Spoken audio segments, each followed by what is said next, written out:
Kau pasti nggak percaya, tapi sumpah demi langit dan bumi, waktu itu aku cuma iseng komentar di live TikTok seorang cewek Korea, malah dibales. Padahal aku cuma anak SMA dari Klaten yang sehari-hari hidupnya nggak jauh-jauh dari angkringan, motor butut, dan tugas-tugas sekolah yang numpuk. Namaku Rian, aku duduk di bangku kelas 11, SMA negeri biasa yang bahkan sinyal aja kadang susah nyangkut. Tapi jangan salah, meskipun hidupku sederhana, aku punya satu hiburan yang bikin aku betah berlama-lama di kamar TikTok. Di sanalah aku pertama kali lihat cewek Korea itu, Minji. Minji bukan sekadar cantik, dia punya aura yang beda. Cara dia nyanyi, nari, bahkan cuma senyum aja, bikin jantungku serasa kena petir. Aku tahu, jutaan cowok di dunia juga pasti ngerasain hal yang sama. Tapi entah kenapa, malam itu aku nekat komentar pakai bahasa Korea campur Google Translate, "Kamu cantik banget, Minji. Aku dari Indonesia," dan keajaiban itu terjadi. Dia baca komentarku. Lebih dari itu, dia senyum sambil jawab, "Terima kasih, Rian dari Indonesia." Nama aku disebut, di depan ribuan penonton lain. Aku langsung lempar HP ke kasur dan loncat-loncat kayak orang kesurupan.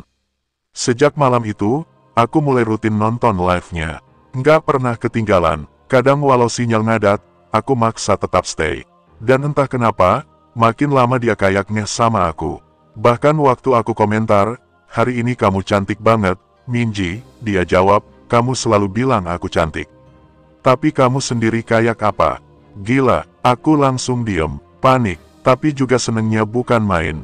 Aku langsung DM dia, bilang kalau aku cuma anak kampung yang suka sama budaya Korea. Dan yang lebih bikin aku nggak ngangka, dia bales demku. Kami mulai ngobrol, awalnya kaku banget, aku pakai bahasa Inggris belepotan, dia juga kadang bingung jawabnya. Tapi hari demi hari, obrolan kami makin cair. Aku ceritain soal sekolahku di Klaten, dia ceritain soal hidupnya di Seoul. Dunia kami beda banget, tapi rasanya dekat. Aku mulai jatuh, bukan cuma sama wajahnya, tapi juga sama caranya dengerin aku. Minji nggak pernah meremehkan cerita-cerita recehku. Bahkan pas aku bilang aku belum pernah naik pesawat, dia malah bilang pengen ngerasain naik motor boncengan sama aku keliling desa. Waktu itu aku sadar, hubungan ini mungkin nggak biasa. Tapi kalau hatinya udah nyangkut, siapa yang bisa nolak takdir? Setiap malam aku nungguin notif dari dia. Kalau HP bergetar, jantungku juga ikut deg-degan. Padahal isinya cuma satu chat dari Minji. Tapi buatku, itu lebih dari cukup untuk bikin tidurku nyenyak malam itu. Kami mulai terbiasa ngobrol setiap hari. Pagi sebelum berangkat sekolah, dia selalu kirim pesan, "Have a nice day, Rian." Malam sebelum tidur, aku balas dengan, "Good night, Minji. Sweet dream." Dan begitu terus. Kadang obrolan kami cuma tentang makanan, cuaca, atau drama Korea yang lagi trending. Tapi rasanya hangat. Minji pernah bilang, dia suka caraku cerita. Katanya, meskipun bahasa Inggrisku berantakan, tapi aku selalu tulus dan nggak basa-basi. Dia bilang cowok Korea di sekitarnya terlalu sibuk tampil keren, sementara aku justru lucu dan apa adanya. Aku cuma bisa senyum waktu baca itu. Mungkin karena aku emang nggak punya pilihan selain jadi diri sendiri. Tiap hari aku makin semangat belajar bahasa Korea. Aku catat kata-kata yang dia pakai. Aku nonton video tutorial bahasa di YouTube, nyoba ngucapin pelan-pelan di depan kaca. Bahkan ibu sempat curiga aku kesurupan gara-gara ngomong sendiri di kamar. Yang lucu, sekarang teman-temanku mulai sadar aku sering senyum sendiri. Mereka kira aku lagi naksir cewek sekolah sebelah. Kalau mereka tahu yang sebenarnya, pasti mereka langsung ngakak, karena siapa coba yang percaya anak Klaten pacaran sama bule Korea. Tapi aku nggak peduli, karena tiap hari Minji selalu kirim foto, kirim voice note, dan cerita soal hari-harinya. Bahkan pas dia lagi PMS dan bad mood, dia tetap sempat ngucapin, semangat ya sekolahnya. Di titik itu aku tahu, ini bukan cuma chat biasa. Ini mulai jadi bagian dari hidupku. Yang paling bikin deg-degan, suatu malam dia kirim voice note dan bilang, "Aku pengen ke Indonesia. Mungkin suatu hari kita bisa ketemu." Aku diem, gak bisa jawab apa-apa. Di kepalaku langsung kebayangin adegan-adegan kayak di film, aku nunggu dia di stasiun, bawa bunga, terus dia lari peluk aku. Tapi aku cepat-cepat tepuk pipi sendiri. "Jangan halu, Rian, jangan tinggi-tinggi mimpinya. Tapi dalam hati kecilku, aku udah jatuh terlalu dalam. Bukan cuma sama wajahnya, tapi sama perhatiannya, suaranya, dan caranya nerima aku apa adanya. Aku gak tahu hubungan ini akan kemana. Tapi satu yang pasti, aku mulai takut kehilangan dia. Dan itu, menurutku, tandanya aku benar-benar jatuh cinta. Kapan terakhir kamu merasa bahagia, tapi juga takut sekaligus? Itu yang aku rasain waktu semuanya jadi viral. Rasanya seperti mimpi buruk yang menyamar jadi mimpi indah. Awalnya semua masih aman. Aku dan Minji tetap rutin video call, kirim-kiriman video lucu, dan kadang duet bareng di TikTok lewat fitur Stitch. Suatu hari, Minji ngajak aku duet pakai filter wajah pasangan Korea. Hasilnya lucu banget. Aku unggah ke TikTokku yang followersnya cuma 1000-an. Kukira ya cuma bakal ditonton temen-temen biasa. Ternyata video itu meledak. FYP. Dalam semalam, viewersnya tembus 100.000. Komentar bermunculan, dari yang support sampai yang nyinyir. Fix cowok ini halu tapi hoki. Gila sih, bule Korea bisa suka cowok kampung. Real ini, apa settingan? Besoknya, aku datang ke sekolah dengan perasaan campur aduk. Dan bener aja, semua mata tertuju padaku. Teman-teman sekelas langsung ribut, guru-guru juga mulai melirik-lirik curiga. Bahkan ada yang teriak dari belakang, Rian, bule lu mana? Aku cuma bisa senyum canggung. Tapi di dalam hati, aku was-was. Aku takut Minji jadi gak nyaman, apalagi kalau sampai keluarganya tahu. Tapi pas aku cerita soal videonya yang viral, dia malah senyum senang. Good, let's show them love has no distance, katanya. Tapi tidak semua orang sebaik Minji. Ada temanku yang tiba-tiba ngajak collab TikTok, padahal dulu sering ngejek aku. Ada juga yang pura-pura akrab cuma demi numpang eksis. Bahkan, aku sempat dipanggil ke ruang BK karena katanya guru pengen pastikan aku gak terlalu berkhayal. Aku pulang hari itu dengan kepala penuh pikiran. Bahagia, iya, tapi juga takut. Dunia maya bisa bikin kita terbang tinggi, tapi sekaligus bisa ngejatuhin dalam banget kalau kita lengah. Minji tetap ngasih semangat. Dia bilang, kita viral bukan karena pamer, tapi karena orang bisa lihat ketulusanmu. Kata-katanya kayak pelukan di hari hujan. Aku jadi kuat lagi. Tapi aku tahu, badai belum selesai. Karena setelah ini, satu hal yang paling gak masuk akal akan terjadi. Minji bilang dia mau datang ke Indonesia. Dan jujur, aku belum siap dengan semua kemungkinan yang akan datang. Aku pikir itu cuma mimpi.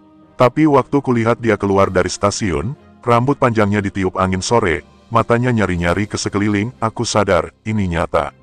Dia datang. Minji benar-benar datang ke Klaten. Seminggu sebelumnya dia ngabarin, Rian, aku ke Jogja tanggal 4.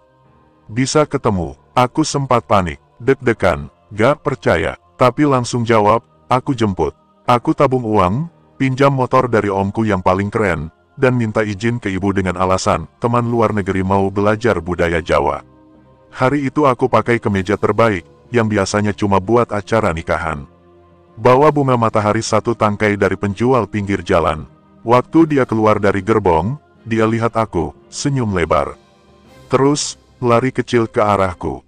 Kayak di drama Korea, tapi ini versi Klaten, panas, rame, dan ada tukang bakso lewat di belakang. Aku jemput dia ke rumah.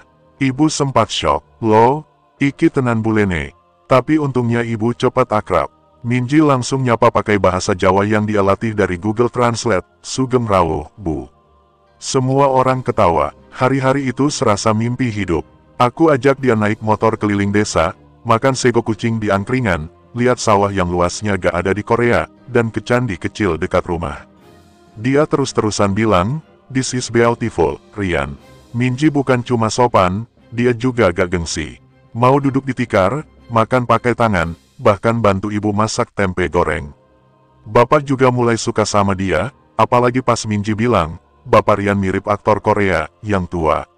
Semua ketawa lagi. Teman-teman yang dulu ngeledek, sekarang pada DM ngajak ketemu.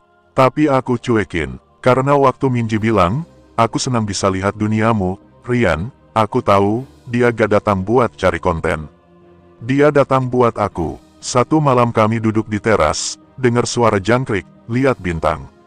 Minji pelan-pelan nyandar di pundakku dan bilang, kalau kamu ke Korea nanti, aku yang akan ajak kamu keliling Seoul. Aku cuma bisa jawab pelan, aku pasti ke sana, buat kamu. Tapi seperti semua hal indah di dunia, waktu kami gak panjang. Minji harus pulang 3 hari lagi. Dan aku mulai dihantui rasa yang belum pernah kurasa sebelumnya, takut kehilangan, takut ditinggal, tapi juga bersyukur karena semesta sudah mempertemukan kami sejauh ini. Aku tahu perpisahan itu dekat, tapi aku juga tahu, cinta ini nyata. Hari terakhir Minji di Klaten adalah hari paling berat dalam hidupku. Rasanya kayak dihantam kenyataan setelah lama terbang di awan. Kami duduk berdua di stasiun, tanpa banyak bicara. Cuma genggaman tangan kami yang bicara lebih banyak dari 1000 kata. Aku pengen tahan dia lebih lama. Tapi tiketnya udah dipesan. Waktu terus jalan, dan kereta pasti datang. Minji menatapku lama, lalu bilang pelan, aku gak akan janji apa-apa, Rian. Karena cinta yang benar, gak butuh janji. Tapi aku akan kembali, untukmu. Aku nunduk, nahan air mata. Cowok seharusnya kuat, tapi detik itu aku tahu, mencintai bukan soal jadi kuat. Tapi soal berani melepaskan seseorang, dengan harapan bisa bertemu lagi, walau nggak tahu kapan. Minji peluk aku erat, aku bisa cium aroma parfumnya, yang akan aku ingat seumur hidup. Jangan berubah ya, katanya. Tetap jadi Rian yang sederhana dan hangat. Karena itu yang bikin aku jatuh cinta. Dia naik ke kereta, aku lihat jendelanya dari luar. Dia melambaikan tangan, senyumnya masih sama, tapi matanya berkaca-kaca. Dan saat kereta mulai bergerak, aku sadar, ini bukan akhir. Sejak hari itu, kami tetap terhubung. Beda waktu, beda negara, beda bahasa, semua kami lewati. Kadang koneksi putus, kadang salah paham, kadang rindu tak tertahankan. Tapi kami tetap saling memilih. Setiap hari, Minji mulai belajar bahasa Indonesia. Aku makin lancar ngomong Korea. Dia kirim paket berisi jaket couple, aku kirim dia batik dan wedang Kami merayakan ulang tahun bareng via video call, dan tiap pagi saling kirim foto senyum sebagai penyemangat hari. Dunia mungkin bilang kami aneh. Hubungan LDR antar negara. Cowok Klaten pacaran sama bule Korea. Terlalu sinetron. Tapi kami gak peduli. Karena cinta ini, gak butuh pembuktian di mata orang. Cukup kami yang tahu, cukup hati yang merasa. Dan jika suatu hari kami bertemu lagi, entah di Seoul, Klaten, atau tempat lain yang Tuhan pilih, aku gak akan lepasin dia lagi. Karena sejak pertama kali namaku dia sebut di live TikTok, aku tahu, dia bukan sekadar tamu dalam hidupku. Dia rumah.